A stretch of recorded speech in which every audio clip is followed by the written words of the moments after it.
Assalamualaikum warahmatullahi wabarakatuh. Bismillahirrahmanirrahim. Rabbi shrah li sadri wa yassir li amri wa hlul 'uqdatam min lisani. Allahumma shalli wa sallim ala sayyidina Maulana Muhammadin wa ala alihi wa sahbihi ajmain. Amma ba'du. Imam Zuhri adalah gurunya Imam Malik. Ya, saya ulang lagi ya. Imam Zuhri adalah gurunya Imam Malik. Halaman 29. Ini langsung start saya baca halaman 29. Nah, ini terutama yang para punggawa-punggawa ini saya baca ya. Ini teks tidak ada yang saya rubah, memang persis seperti ini. Bismillahirrahmanirrahim. Yaqulu Zuhri, ini gurunya Imam Malik. Fama futiha fil islami fathun qablahu kana a'zama minhu.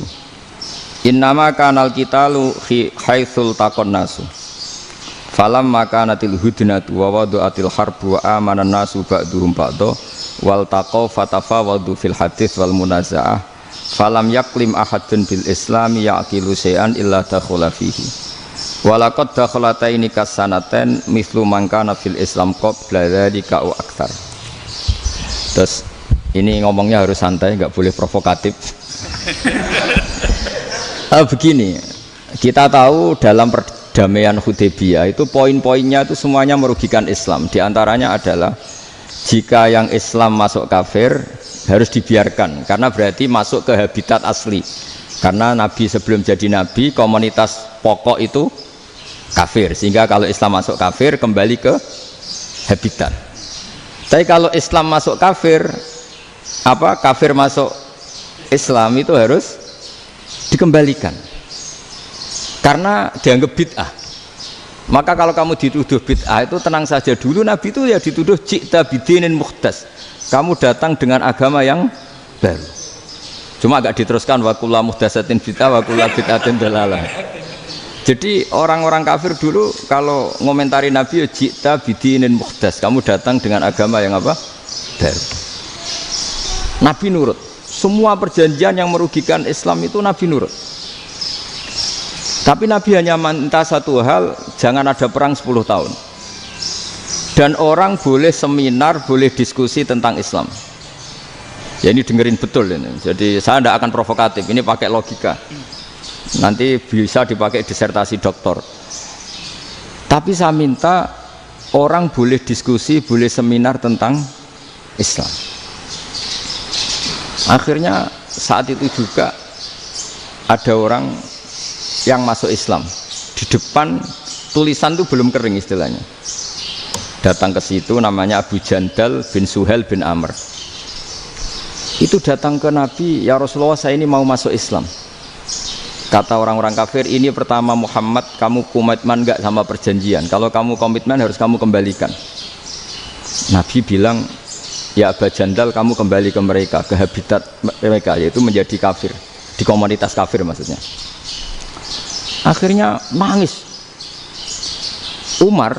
Sayyidina Umar itu mendekati Abu Jandal, kemudian memberi isyarat supaya ngambil pedangnya. Jadi isyaratnya wong ini baca ora wis. Maksudnya orang-orang kafir. Tapi Abu Jandal nggak mau.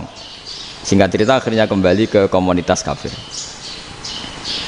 Tapi yang dikatakan Imam Zuhri cara analisis ini nggak bisa pakai provokatif, harus pakai analisis. Innama kanal qitalu haitsul taqon nasu. Yang namanya perang itu menjadikan orang tidak berpikir jernih. Ini poin yang diambil oleh Rasulullah. Kalau dibahasakan Nabi curi kesempatan, masuk Nabi dikatakan mencuri, meskipun itu hanya bahasa ya. Nggak mungkin lah kita bahasakan seperti itu. Saya ulang lagi ya. Kenapa ada perang berkesinambungan sampai tahun ke-8 Hijriah? Mulai tahun kedua ada perang Badar sampai tahun 8 Hijriah itu perang terus. Nabi sama orang kafir perang terus. Akibatnya apa Pak Profesor? Namanya perang itu ya nggak kau bermikir. Pokoknya agar ketemu Islam perang, Islam ketemu kafir perang, nggak kau bermikir. Padahal Islam itu bisa diterima oleh akal sehat, harus lewat diskusi, lewat pengamatan, lewat pemikiran, lewat pengendapan berpikir. Makanya Nabi tahu ini masalah besar. Kalau orang perang terus, itu gak kober mikir Islam, tidak sempat diskusi tentang Islam. Makanya Nabi hanya minta satu poin. Oke, perjanjian ini saya turutin semua, tapi saya minta orang kafir semuanya boleh mendiskusikan Islam, boleh seminar tentang Islam. Mereka bilang iya, pada pikiran mereka kan diskusi paling piye. Ternyata betul, ada diskusi. Terus temanya gini, kira-kira bener di Muhammad Abi Abu Jahal. Terus Tuhan Muhammad sama Tuhan Abu Jahal itu keren mana? Diskusi. Tuhan Muhammad itu khaliqus samawati wal ardi, yang menciptakan langit bumi. Sebagaimana kampanyenya Muhammad. Ya mereka masih jangkar bilang Muhammad. Kalau Tuhan kita, ya berhala itu yang kita bikin, yang kadang rusak, yang kadang kudanan, terus lumutan, pokoknya terus diskusi. Kita kok bener pengirannya Muhammad. Terus Muhammad Abu Jahal. Mulai dhisik Muhammad itu ratau bodoh nih. Mulai dulu Muhammad tuh gak pernah bohong. Abu Jahal, waduh, wis bodoh nih ngongkonan. Wis ribet kan? Dan semua diskusi itu mengarah ke kebenaran Islam. Akhirnya wong kafir sing tokoh-tokoh cara Jawa yo wah semane jebule masalah ini kan. Artinya gini, kalau kita ingin Indonesia damai, sebenarnya yang untung itu Islam. Karena Tuhan yang menciptakan langit dan bumi tentu gak akan diperbandingkan atau akan dikalahkan oleh Tuhan yang lahirnya saja sudah di bumi. Misalnya kita menjual Tuhan Allah, siapa itu yang menciptakan langit bumi, yang ada sebelum langit bumi, bandingkan dengan Tuhan yang lahirnya di bumi, ada tanggal lahirnya, ada aktenya, itu kan sudah ribet kan. Begitu juga kalau memperbandingkan tokoh, Muhammad itu siapa? Tokoh yang bisa menyatukan pan Arabik, tokoh yang begini-begini, yang sayang istri, sayang keluarga, dibandingkan dengan tokoh Abu Jahal, Abu Lahab yang corong jauh penggaweannya yang ngerugikan orang lain. Akhirnya orang itu mulai tertarik sama Islam. Makanya kata Az-Zuhri pakai bahasa dulu, falam yaklim ahadun bil Islam. Tapi kalau sekarang yang populer itu bahasa yatakallam. Sebenarnya yang benar itu bahasa kalimah yaklimu kalaman, karena masdarnya itu kalam, berarti sulasi nopo mujarrad. Tapi di fi'ilnya itu mujarradnya enggak kelaku. Jadi di fi'ilnya takallama yatakallamu, tapi untuk masdarnya yang kelaku kalaman. Jadi ini agak unik, agak enggak lazim. Sebenarnya kan takallama yatakallamu takalluman, tapi di masdarnya kalam populer, tapi di fi'ilnya tidak populer. Saya teruskan ya, ini penting sekali. Jadi menjual Islam, kalau boleh dibahasakan menjual, itu tetap enak dalam kondisi damai. Karena kalau kita perang, itu bawaannya kalau ketemu ya perang, kalau ketemu perang, sehingga orang itu rakober diskusi dulu, saat benernya Islam sampai kafir itu bener di. Karena tidak kober diskusi, tidak sempat diskusi, orang yang milih yang kafir. Karena yang mayoritas yang kuat. Sementara Islam zaman itu lemah. Ya Nabi itu yang diminta hudnah, yang penting kita damai. Terus orang boleh mendiskusikan benar mana kita dan mereka. Ya setelah diskusi ya tadi kan nggak mungkin Allah yang begitu keren hebat pencipta langit bumi dibandingkan berhala yang mengurus dirinya sendiri saja tidak bisa. Walhasil terus orang mulai tertarik sama Islam dan aturannya nggak boleh dilarang diskusi itu. Nah makanya saya pernah ditanya beberapa profesor di Jogja, Gus, suatu saat kalau kampus paling keren di Jogja ini ada Islamic Studies, kemudian pengajarnya dari berbagai agama, ini riskan nggak bagi Islam? Saya jawab, asal yang didiskusikan Islam itu nggak masalah, yang repot itu nak umat Islam. Karena kalau umat Islam yang jadi percontohan, banyak raja yang dolim, banyak pemimpin muslim yang dolim, terus identik dengan Islam itu jadi dolim kan ribet. Ya kalau pas umat Islam, kalau Islam yang kumat kan jadi masalah kan. Nah ini kan terus jadi beda umat Islam sama Islam yang lagi apa? Kumat. Singkat cerita terus Islam mendapat posisi yang luar biasa. Nah makanya di sini diistilahkan falam makanatil hudnah, ketika ada perdamaian wa amanan nasu ba'dum ba'do, orang merasa aman, itu fatafawadu fil hadis wal munazaah, mereka berdebat. Munazaah itu berdebat, keren mana konsep Muhammad dengan konsep Abu Jahal, keren mana konsep Tuhannya Muhammad dengan Tuhan kita, terus diskusi. Dan mereka akhirnya ikrar, wah yang benar ya Muhammad lah. Di mana-mana Tuhan tuh ya sebelum langit dan bumi, di mana-mana Tuhan ya punya reputasi menciptakan. Masa Tuhan reputasinya diciptakan, kayak berhala dan sebagainya. Ibadah juga gitu. Ibadah wong kafir itu kalau tawaf itu telanjang, ibadah Muhammad santun pakai pakaian. Terus akhirnya mereka mulai tertarik Islam. Sehingga saya lihat di beberapa tafsir Di Quran itu sampean lihat di tafsir Tobari itu ada ayat bal naqzifu bil haqqi 'alal batil fayadmaghuhu fa idza huwa zahid. Qadzafa itu kalau di kamus tak lihat itu takallama bila dalilin. Qadzafa itu yes pokoknya sekenanya. Artinya gini, kebenaran Islam atau kebenaran hak itu kamu taruh sekenanya saja itu tetap menang. Apalagi kamu taruh secara teratur, kamu taruh sekenanya saja itu tetap menang. Sehingga di sini banyak sahabat yang hidup di Cina. Sekarang juga banyak orang alim yang milih hidup di Amerika, banyak orang alim yang milih hidup di Inggris. Dan mereka pede, percaya diri karena kebenaran itu kamu letakkan di mana saja, itu tetap akan menang, akan menemukan momentum kemenangannya. Misalnya gini, contoh paling gampang. Dulu para peneliti, saya ulang lagi, dulu para peneliti itu ya datang kemana-mana, termasuk Ibnu Battuta, termasuk Ibnu Khaldun, ya semua peneliti itu suka neliti. Setelah diteliti, Quran itu satu-satunya kitab suci yang membicarakan sains, misalnya tentang falak, tentang astronomi, tentang asal-usul kejadian manusia, kejadian makhluk, juga bicara tentang geografi, geologis, semuanya. Sementara kitab lain hanya cerita tentang mawaid wal hikam wal ibar. Jadi diteliti kayak apa, pada akhirnya hak ini yang menang. Bal naqzifu bil haqqi 'alal batil fayadmaghu fa idza huwa zahid. Saya berkali-kali cerita, ada ulama yang ahli matematika. Ketika ditanya kenapa kamu suka ngajar matematika, sampai muridnya itu ragu, ini guruku mlebu swarga ta ora, penggaweane mulang matematika. Tapi para muridnya bermimpi bahwa Imam Amudi itu disuruh ngajar para malaikat. Dan itu pede betul dia. Kata Allah, ini ulama saya yang iman kepada saya setingkat iman kamu. Jadi malaikat itu tidak mungkin Gusti kita menyaksikan langsung engkau, sementara ini di bumi nggak nyaksikan jenengan. Kenapa bisa sepede dan seyakin itu? Akhirnya Imam Amudi disuruh ngajarin matematika. Jadi Anda kalau profesor itu nanti harus sempat ngajari malaikat, itu baru benar-benar profesor. Jadi nanti di akhirat ngajari siapa? Malaikat. Jadi ada seminar yang melibatkan banyak malaikat, narasumbernya itu seorang profesor. Itu ketika kenapa engkau begitu yakin kalau Allah itu Tuhan dan Allah itu Al-Wahidus Shomad. Terus Imam Amudi mulai nulis angka gak beraturan. 2, 3, 4, 5 sampai 1 miliar, 1 triliun, semuanya enggak beraturan. Kata beliau, nisbatus naini wasalasa ila ma la nihayatalaha iku nisbatul far'i ilal asli. Mbok angka sebanyak apapun, 2 dibanding 1 ya far'ul wahid, 3 dibanding 1 ya far'ul wahid. Semua angka yang enggak terhingga pun dibanding 1 semuanya far'ul wahid.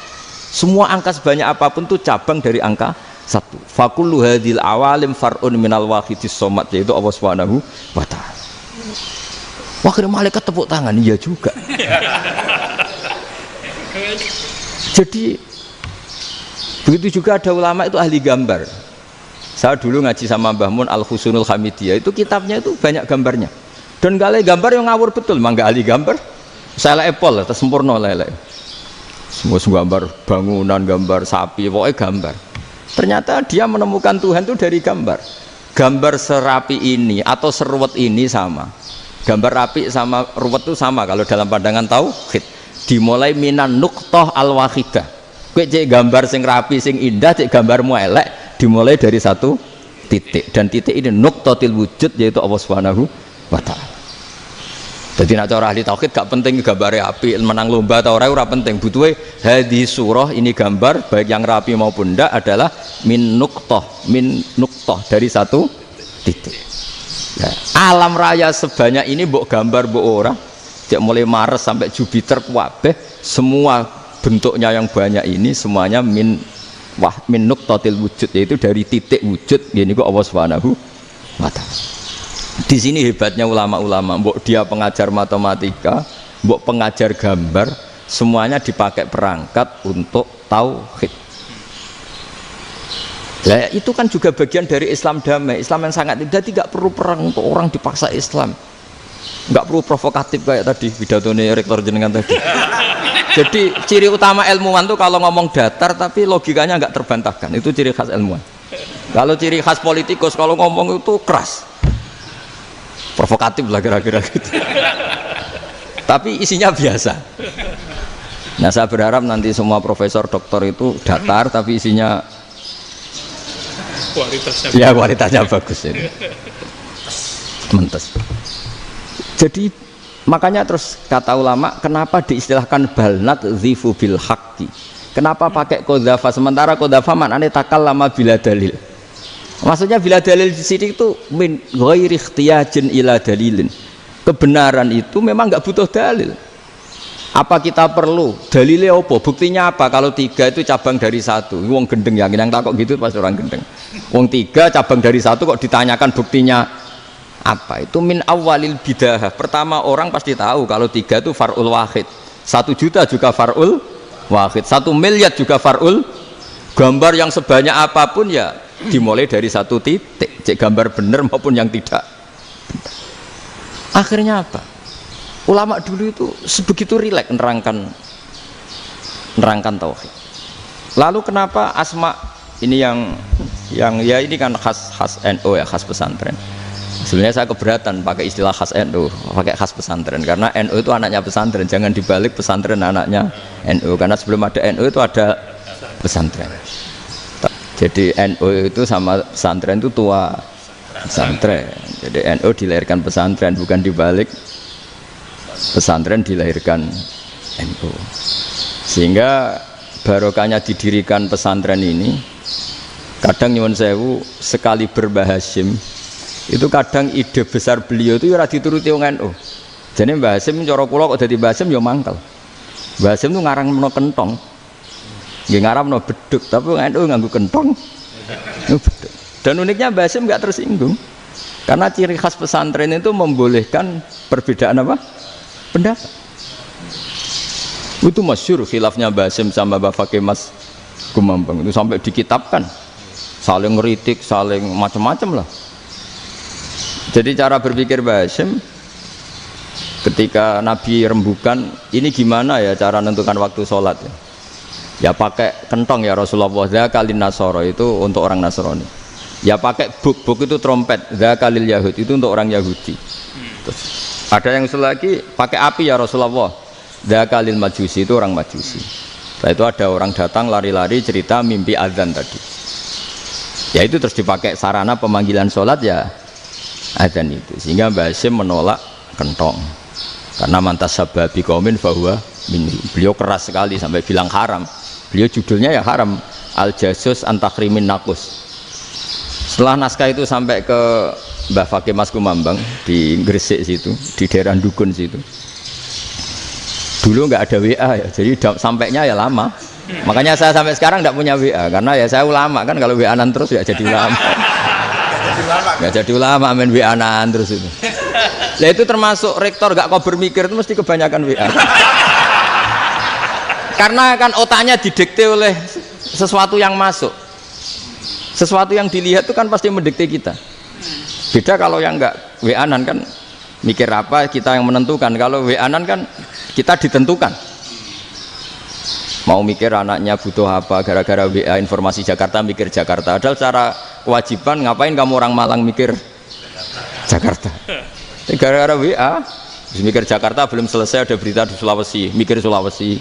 Habis itu mikir NTT. Makanya semua orang sekarang merasa tokoh nasional gara-gara informasi yang masuk itu nasional.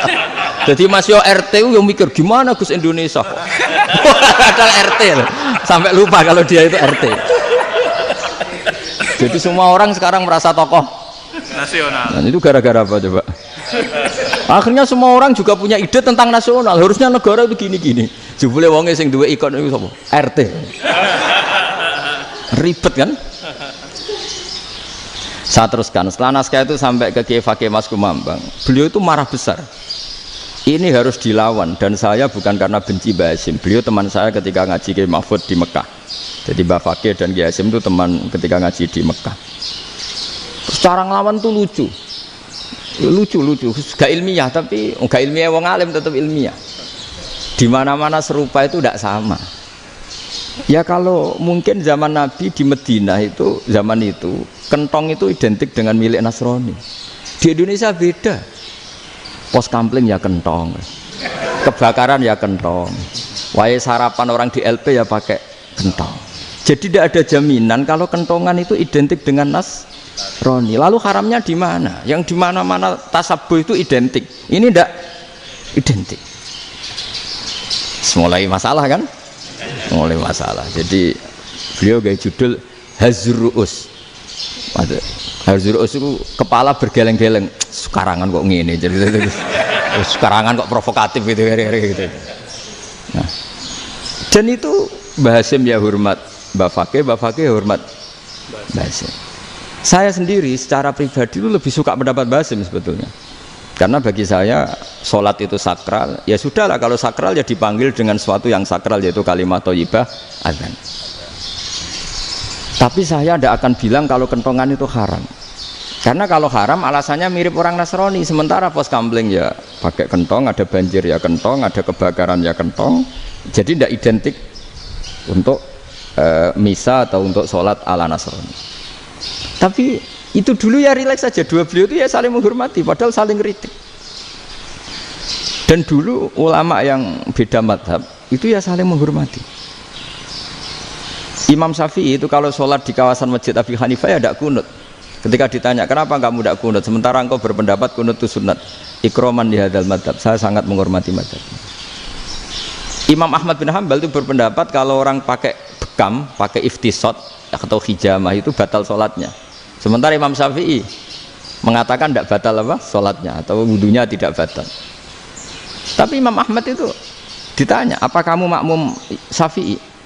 Bagaimana mungkin saya tidak makmum sama wali kutub seperti Imam Syafi'i? Padahal menurut keyakinan Imam Ahmad ini sholatnya batal. Ini habis iftijam udah wudu.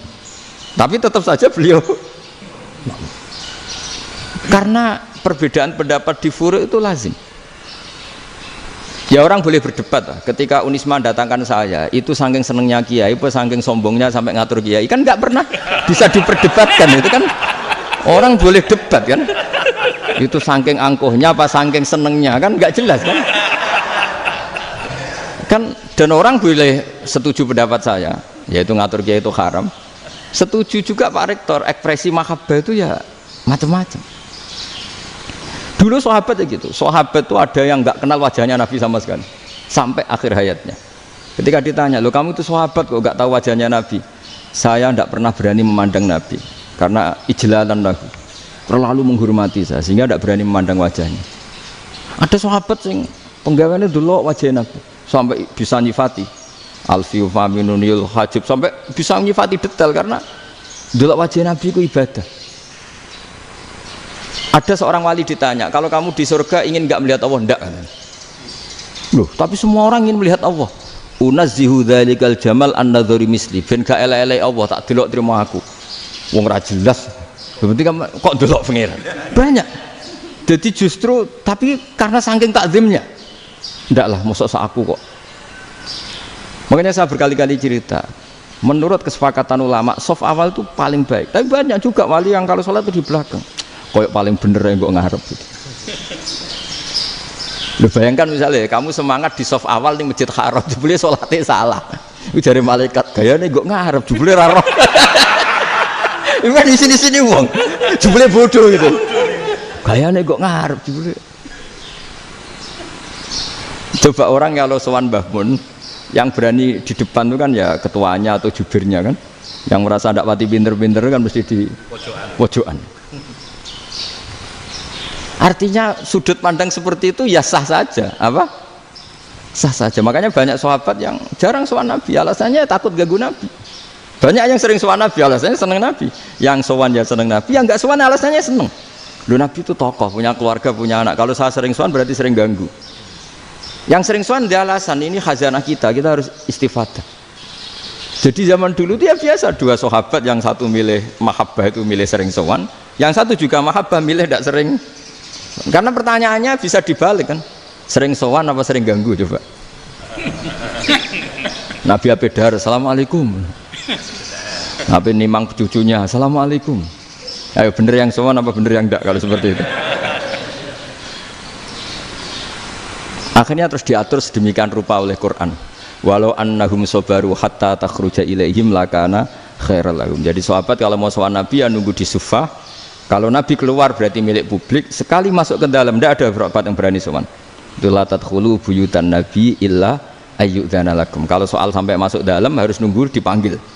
Karena sekali Nabi masuk dalam itu milik privat keluarga, milik istrinya, milik cucunya, milik keluarganya. Dan Nabi sekali keluar ke ruang itu berarti milik publik. Itu terus jalan tengah. Karena kalau langsung masuk, bayangkan saya itu sering menyaksikan Mbah Mun habis ngaji 2,5 jam ngaji Jalalain, baru masuk Assalamualaikum. Padahal yai mungkin mau ke kamar mandi, mau ini itu. Jadi dulu itu Quran sangat modern. Sebelum ada dokter ngatur tamu, rektor ngatur tamu itu Islam sudah modern. Dia kan gak fair kan? Misalnya saya ke Unisma harus janjian pakai ini, terus kalau misalnya ke sini selonang-selonong kan lucu kan, mentang-mentang kiai terus juga sowan-sowanan selonang-selonong. Padahal kalau kita mau ke mereka pakai protokol. Sering gak fair dunia ini. Tapi karena aku kiai oleh gelo ya sudah. Akhirnya saya memutuskan gak gampang kemana-mana karena itu. Saya sering didatangi ajudannya menteri, Gus mau ada tamu dari Jakarta tanggal ini, mesti saya bilang. Mereka milih tanggal yang mereka kosong. Kok ndak mikir apa pas itu kosong? Tak jawab ndak lah. Sebelum diatur bahasanya dan tawaduknya gitu. Akhirnya dibalik, datang lagi, Gus jam jenengan kosong apa kita menyesuaikan. Lah aku lagi di akhlak kata saya.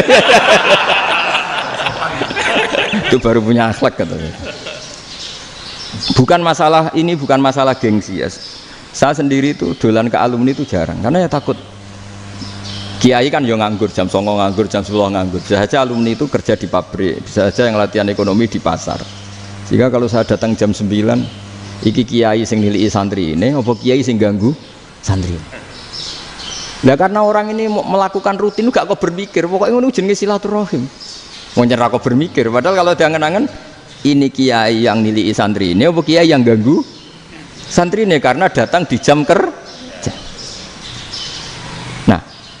Bayangkan kalau kebenaran dulu itu dikawal oleh satu peradaban perang. Jadi Nabi sesuai diangen-angen oleh Nabi. Perang Badar menang Nabi, perang Uhud menang wong kafir, perang ini gonta-ganti. Apapun itu yang penting satu kesimpulannya, cara Rasulullah kesimpulannya satu. Orang tidak kober mikir kebenaran secara mengendapkan pikiran dengan pikiran jernih. Maka hebatnya Nabi ketika perjanjian, pokoknya saya minta nggak ada perang. Dan orang yang boleh mendiskusikan Islam. Itu luar biasa idenya Nabi. Karena bawaan perang itu wong kan nggak kok bermikir. Ibarat seorang misalnya seneng satu perempuan, ketemu rivalnya langsung perang kan nggak mikir. Tapi kalau kau bermikir, diangen-angen cawe wedok iku ora seneng aku. Untungnya apa untuk wong ayu ora seneng, malah mau loro hati. Terus sudahlah, buruan dialihkan kemana kan gitu. Itu nak mau amen WA nan tukaran lewat SMS atau tarung langsung ora kok bermikir. Tapi kalau kau bermikir, akhirnya berpikir nih, perempuan tadi sebenarnya yang disenangi siapa? Oke, ternyata senang Pak Erick. Sudah kita ngalah. Karena tidak ada nikmatnya kan menikahi perempuan yang sama sekali tidak mencintai kita. Tapi kalau nak kau bermikir pokoknya diprovokasi, wah kue kalah mbak A, kue kalah mbak B. Pikirannya kan, ojo sampai kalah. Bareng wis menang ternyata ada mas lah. Nah bayangkan Islam itu seperti itu dulu, dipertarungkan. Luang Islam itu dinu aklin, agama yang diterima dengan akal sehat. Tapi sekarang ukurannya perang, yang menang berarti benar, yang menang benar, kan terus jadi repot. Itu Nabi tidak ingin, makanya Nabi ingin sudahlah, nggak ada perang. Nah, makanya kata Imam Zuhri, fathul Islam terbaik adalah orang boleh diskusi tentang Islam dan tidak ada perang. Lagi-lagi penting, tidak perang itu penting, silmun itu penting, perdamaian itu. Setelah tidak ada perang, akhirnya fatafawadu fil hadis wal munazah, orang boleh diskusi apa saja, termasuk boleh adu polemik. Konsep satu Tuhan dan Tuhan banyak diperdebatkan. Akhirnya Nabi secara rileks bisa menjelaskan, Muhammad, urusan kita banyak, kalau Tuhannya satu tidak cukup, Tuhan harus banyak untuk menyelesaikan berbagai urusan. Ada Tuhan bagi rektorat, bagi macam-macam kan. Ada Tuhan untuk ngurusi utang, ngurusi BPKB, macam-macam. Terus kata Rasulullah, enak saja Nabi jawabnya, ya kalau kamu punya majikan banyak, perintahnya beda-beda, kamu mangkel enggak, bingung enggak? Ya susah mat, kalau majikannya banyak, perintahnya beda-beda, kita jadi repot. Seneng mana? Seneng majikan satu. Ya sudah, Tuhanmu itu majikan kamu, kalau Tuhannya banyak, perintahnya macam-macam, kamu yang repot. Akhirnya sudah mat, Tuhannya satu aja. Nah, Itu ya barokahnya diskusi tadi, barokahnya enggak perang. Daraballahu mathalan rajulan fihi syuraka'u mutasakisuna wa rajulan salamal lirajul hal yastawiyani masalah. Terus alhamdulillah. Jadi orang yang paling kafir pun saat itu taslim. Nah ini kembali ke kalimat la ilaha illallah. Saya tidak perlu provokatif, pasti teori saya itu benar. Bukan saya bilang benar itu karena sombong, enggak. Ini sesuai teks. Misalnya begini, benar enggak kelompok takfiri yang suka ngafirkan orang lain? Itu pasti tidak benar. Logikanya gampang. Orang yang kafir 70 tahun saja dengan melafadzkan la ilaha illallah menjadi muslim. Masa dengan kalimat yang sama yang muslim menjadi kafir? Itu logikanya kan nggak ketemu. Orang kafir 70 tahun untuk menjadi muslim disuruh baca apa? La ilaha illallah. Tapi gara-gara baca la ilaha illallah nyekel patok jadi kafir. Pertanyaannya, loh ini kalimat apa? Kalimat untuk mengkafirkan apa kalimat untuk mengislamkan? Karena yang kafir dengan kalimat itu menjadi Islam, ternyata yang Islam dengan kalimat itu menjadi kafir. Itu ketemu nggak? Cara logika itu kan nggak ketemu kan?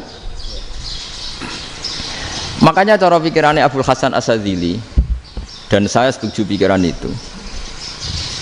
Istighfar ini boleh orang Jawa Timur protes karena kadang beda manhaj, tapi jangan protes saya, protes Abul Hasan Asyadzili kualat mesti sampean. Ketua Torekoh napa? Sadziliyah.